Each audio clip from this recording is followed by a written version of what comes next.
should we also explain vaguely or quickly, I guess, the thing that Jared did kind of at the end of this session and how he handled it? Yeah. Oh yeah. Yeah. Do you want to do that, Which Paul? I will. Yeah, so, I mean, basically, Jared was like, "All right, guys, like, let me know, kind of, like, do you want to keep playing your characters, that sort of thing." And I, I guess I don't Yeah. know exactly what your guys' end of that was like. He did it Mine to was- each of us individually. Yeah. and- He was like, no pressure. Just let me know what you're hoping for as we continue the game. Whether you're hoping to play the same character you have been, if you want to try out a new character, has this made you not want to play D&D anymore? Do you want to like a new campaign? Like, just let me know in private email what your thoughts are. And then he mentioned later, I think, that like 3 or 4 people like sent him like multiple character concepts, but also were like, but also I really like playing the character that I'm playing, so. Yeah, actually, I don't think we've ever spoken about. Does everybody want to kind of say what they? Just because I'm curious, what was y'all's answer to yeah. that? Unless Yeah. it breaks Yeah. stuff. No just 'cause I'm curious. pressure about that. If you don't want to say, because especially if it contributes to current secrets, that we don't know.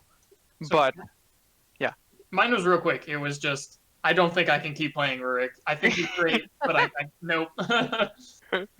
You thought correctly, I think. Jan's like, I'm glad you think that way because I already have your next thing planned and we need to talk.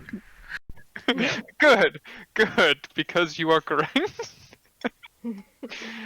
For me, I put forward 3 additional character concepts, and then was like, but also I really like playing Vayne. So, whichever way seems most appropriate, or that you would like to do most, or that you feel is more dramatic, I will do any of those, anything, basically.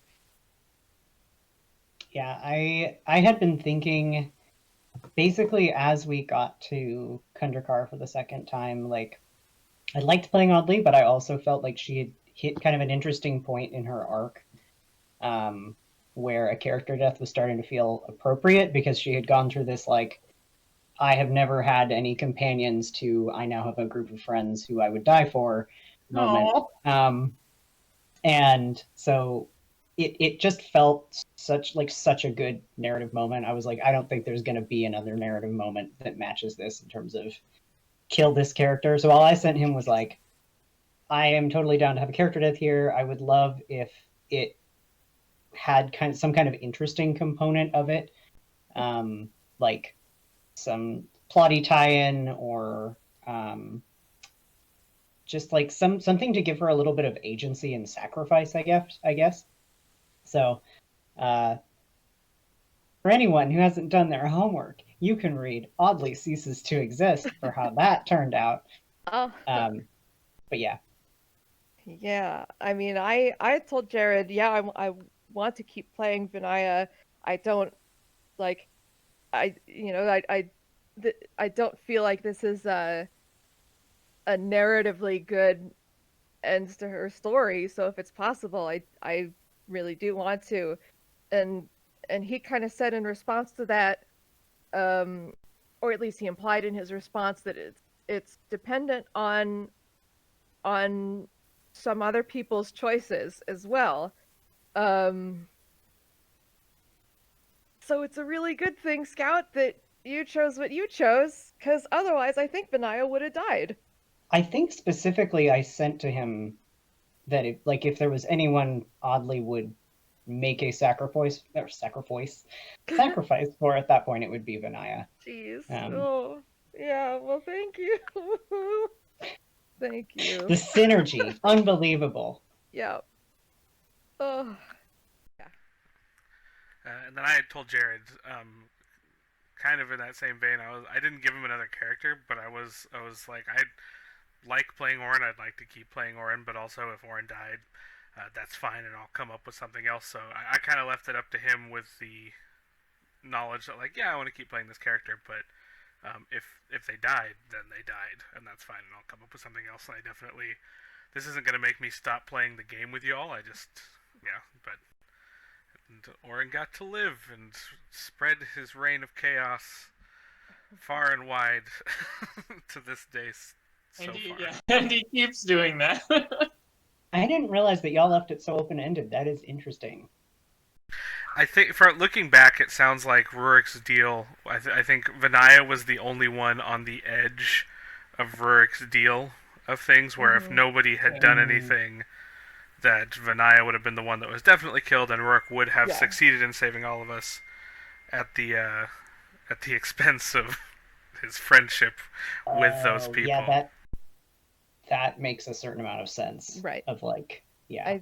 I recall, I can't remember if it was Jared who said this or where this wording came from. It might even be in Oddly Ceases to Exist. I can't remember, but I distinctly remember standing out that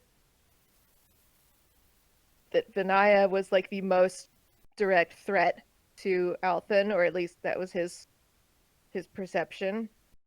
Well, because they had your book. Yeah. So looking back, that makes a lot of sense. Yeah. So. Yeah, I think the way I regardless wrote of it was what in terms happened to of the like, others is that Althon was going to kill Vinaya. yeah, that like she was happened. the most in like the one that he definitely knew for sure would continue chasing them to the ends of the earth, kind of. Yeah. So he would have been, or she would have been like the example for the others. Little did he know that all of us will continue Bunch of bastards. for far less poignant reasons than you actually have something that I want, and more just. Yeah. I think for Orin, I think it's. I mean, honestly, it's still. We talk about saving the world and all that stuff, but like you pretended to be a dog that I liked, and you have my bubble pipe make up a majority of the reasons that he's still like wanting to kill Althon, especially now that Echo is like clearly like the head boss. Althon is just right under there, but only because we now know Echo is the one who wants to destroy the world, not Althon. I love that the dog is a part of that. Like, that's great. Yeah, no, fuck you, Althon. I scratched your belly for like 3 days. No, that's not. that will not pass. I may be 2 inches when I get there, but I'm gonna kill Then you. you're our dog. What? Make up your mind. Oh, it's gonna be full on Ant-Man by the time we get to Althon. God. He'll never expect that. That would be great, right? Like, all right, catch him by surprise.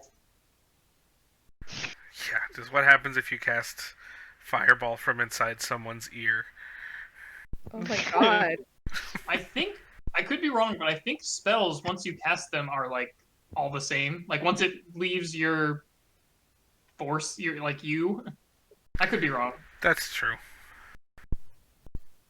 Maybe, I don't know. There's definitely not a rule for it, so. I mean, Well, like I think specifically for Fireball, it's probably the same as when you cast it outside of their ear because of the fact that it has the effect that causes it to curve around corners. Spreads around corners. I would hope he would man. at least get disadvantage on a dexterity save for that. like for example, what I was thinking is like if a small character casts Fireball, it's going to be the same size as if a huge character casts Fireball. That's true. But Eldritch Blast, that's force damage. Force damage directly to the inner ear. Ow. Oof. So let's see, who wants to start us off? I see Vinaya nominated by the first word of the Yeah. journal. There on the very first line. Yeah. So Vinaya wakes up outside of Kundrakar, lying in the snow, and she has heard Audley's voice say, "This was my choice," which I believe to this date she has not shared with the party. Definitely has never shared that, Yeah. Fun fact, no one has any idea what happened to Audley. Yep. Nope. Nope. And the most I think we do know about it is that Echo lied to Vane. Yeah, all the information we have is that they did they tell you that they died? Did Echo tell you that Audley is dead? No, I think, and it's in the Vane's Shadow Mansion thing. But I think that what she said was like, are you going to waste Oddly's sacrifice or something along those lines? Gotcha. I don't remember the specific phrasing. I'd have to look. Yeah, at it. I think the implication was that Audley had sacrificed herself for Vayne. But that might have also been, Faye misdirection of like, Oddly did sacrifice for the group. Yeah. And I'm a Faye, so my implications don't mean anything. I didn't say it. This is the point in the campaign where we went from like neutral on Fae things to absolutely just if I Nope, see a fairy, I'm not gonna ever. fight it. Yeah. Not yet. Not yet. We're still. We're getting close. Yeah. This is where Jared also learned more about how my spellcasting worked, because he's like, I took away your bubble pipe. There's nothing you can do. And so I was messaging him for like a week, and he wasn't really checking messages because he thought that there was nothing that I could do. I was like, okay, I've got Eldritch Blast. That's force damage. That doesn't require any material components. Do I have any money on me? Do I have a copper? Because then I can cast this. And like, I find some dust, and I use it to... And so we had a very quick before the session where he caught up on all my messages I sent him asking him questions, and then realized that there was still things that I could do, and had a quick conversation with Althon where he just didn't listen to me as I tried desperately to get him to come close enough for me to like mage hand keys away from him, because I still had I had the gloves that I got from Graham that made mage hand invisible, but he said Althon doesn't acknowledge you as anything at all. So Obadiah had like Move Earth, and I had Eldritch Blast. We spent the week there, just him moving Earth and me blasting the walls, trying to like tunnel our way out of a mountain. And then in the end, the door just opened because that was the way it was. I think he ended up having us. Eventually, we managed to blast our way out, but it was on the same timetable as it would have been otherwise. Mm. And then we head towards the forge, and we meet Vinaya there, also heading towards the forge where we stashed Vayne's body. And Althon and Co had left food and stuff, right? Like they weren't trying to kill y'all really. They were just kind of like, yeah, as far as you in a cell, so it'll be too late for you to do anything about our wicked plans. Yeah, we were kept alive, not comfortably, but we weren't killed, and we weren't like starved or anything. It was just like you're locked here so that you're out of the way while we finish our stuff. And then we head towards the forge, and we don't hear hammering, which I guess we haven't really mentioned before, but was there a constant sound of hammering all the time, just because those cursed dwarves were always working on something? Yeah, I think there was. Yeah, so the implication there on our way up was like, oh god, something happened, they're probably dead. Yeah, and we find Namira, the head of the cursed dwarf, sitting there saying that the rest are gone. Althon said that their job was done, and so they laid down their forging stuff and died like the rest of them. Namira left behind. Namira led us... Oh god, our great shame. Oh no, Yeah, here's where the bad decisions start. So, Namira led us to 4 golden orbs that could each be used once to bridge the gap between your mind and someone else's. She said that Smokework left quickly, and these were kind of just left behind as they cleared out. So basically 4 free tickets to contact anyone in the world to update them on the situation or our well-being or anything. There's 4 of us. No, there's 3 of us there at that one point. Yeah. So we each take one. Go ahead. I thought that Jared had... Shoot. Did anyone use this to try to contact Oddly? Yes. I did. Yeah. So the first one of us did. Yes, Yeah. yes. Orin and I both did, but it didn't do anything. It just didn't work at all. There was someone that I was like, this is absolutely what this is for, and then I forgot, and then in the end I was wrong anyway. But anyway, right. I thought it was Oddly, but maybe they were somewhere. Anyway. Well, so we the first thing we did was try to contact Oddly, and that didn't work. It just didn't connect, but didn't expend one. Obadiah then used the one that he was holding to contact his foster father, which, as a character moment, awesome, amazing, like, cool. We had never spoken about his foster father before. Like, we didn't know that was a character. Yeah. And the orb disappeared afterwards, and he kind of just told his dad goodbye, and then that's one expended. Yeah, I remember that being a really sweet moment that we later regretted severely, but it was like this very I actually don't remember how explicit we made this in the last part, so I'm just going to clarify it real quick. At this point, we know that Smokework at this big festival that is coming up very soon is going to do something big and bad to all of the major cities. Yeah, there's a festival there that's are 5. celebrated. Yeah, the 5 cities. The festival is celebrated in all 5 at the same time together. I forget what it was. Do you remember what it was called? I don't remember. It was in the last part. It's like a winter festival, I think. Midwinter's Eve in the lower Yeah. right. Midwinter Sea Festival. Okay. Cool. All right.